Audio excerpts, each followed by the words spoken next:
Today's question on Ask the Officials is about track cuts. The question is, how can I get a track cut when the person who hit me out falls down?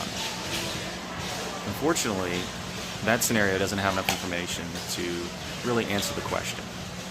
So what I thought we'd do is go over all the different ways a skater can get a track cut, show you that, and then also show some things that look like track cuts but aren't. This first scenario is a basic track cut. The blocker hits the opponent over the line and out of bounds, and the opponent jumps back in front of them without attempting to undo the track cut.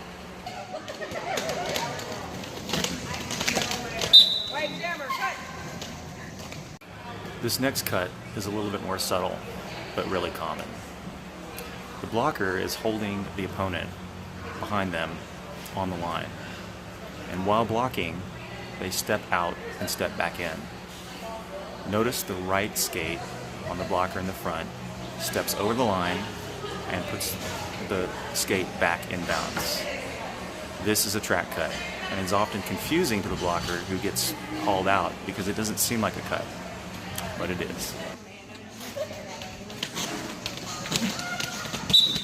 Black, 1, 2, 3, cut.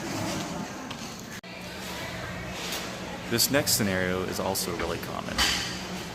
Two teammates working to hold an opponent back. Notice the one blocker holding the opponent near the line, and the teammate is bracing.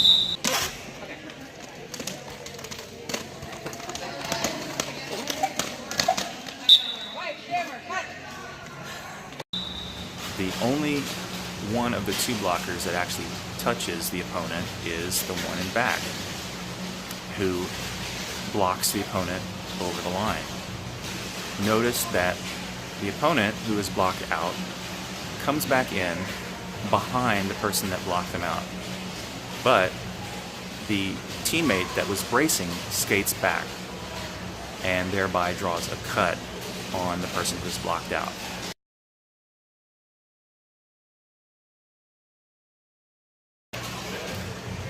In this scenario, which is a little bit contrived, the skater is blocked out of bounds and returns to the track in front of one teammate.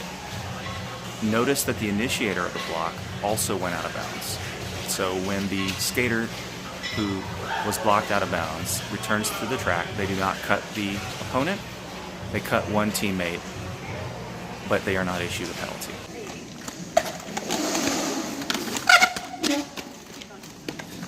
Taking it a little bit further, with the same scenario, the skater who is blocked out returns to the track in front of two teammates.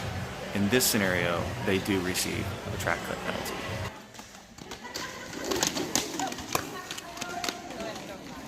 Black, jammer, cut. So when a skater cuts the track in any of the scenarios that we just talked about, they have the opportunity to yield and undo the cut, thereby avoiding a penalty. The key is that the skater must exit the track as the first thing that they do.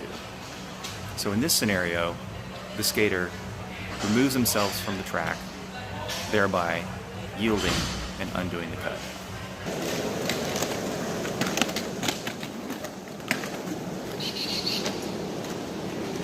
The common scenario is a jammer attempting to call off the jam instead of yielding the cut.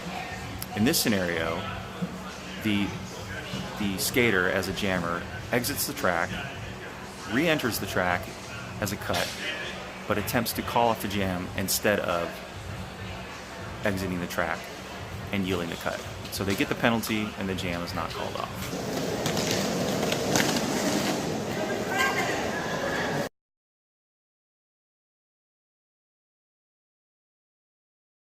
A jammer, however, is allowed to do both things at the same time, as long as they're actively yielding the cut. So here's an example of a jammer yielding the cut by immediately exiting the track, but also calling it off. This is a very common scenario as well.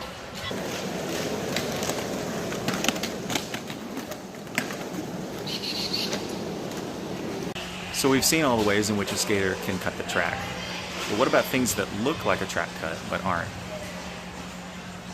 A skater who blocks an opponent out of bounds must themselves remain in bounds, upright, and in play to be able to draw a cut. In this first scenario, the blocker blocks the opponent out of bounds, but also they skate out of bounds. The opponent, the recipient of the block who went out of bounds skates ahead of them and does not receive a cut penalty. This is a no pass, no penalty. They did not legally pass the skater who blocked them out of bounds, but it's also not a penalty.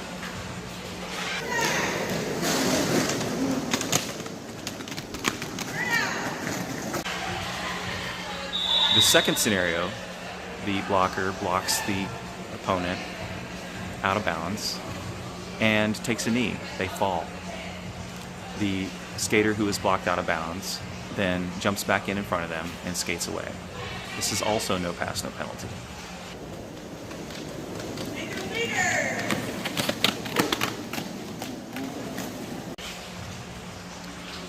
The third scenario, the blocker who blocked the skater out of bounds goes out of play. The skater who is blocked out of bounds continues on. It's not a legal pass. It's a no pass, no penalty, but it's not a cut. Out of play.